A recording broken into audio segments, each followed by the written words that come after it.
Tra il 15 e il 25 novembre dovremmo essere nella condizione di presentare al Parlamento una proposta, ci prenderemo poi una ventina di giorni per raccogliere tutti gli emendamenti e proveremo a fare una sintesi nel miglior modo possibile.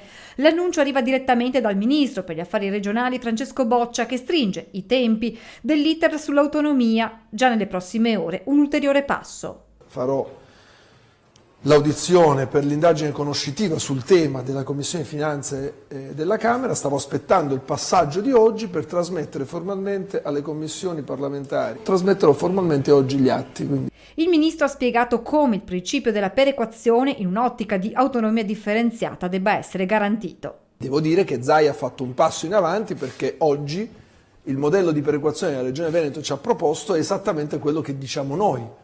E quindi stiamo parlando lo stesso linguaggio. Penso sia giusto pensare ad un commissario di governo per definire in tempi brevissimi i livelli essenziali di prestazione, ha spiegato Boccia, che ha sottolineato nuovamente l'importanza della legge quadro che fissa i paletti sui quali dovranno poggiare le intese con le singole regioni perché nessuna area territoriale, ha continuato, rimanga indietro. Prima che partano le intese, io voglio costruirla. Siccome non voglio perdere tempo, ed è la mia risposta a Fontana, ho detto...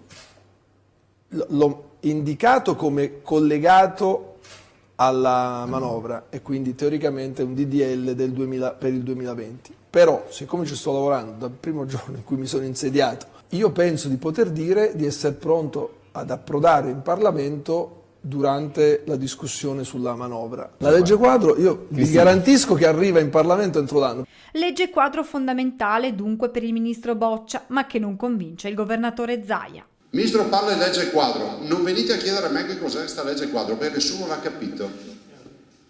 Nessuno l'ha capita questa storia della legge quadro. Cos'è sta cornice?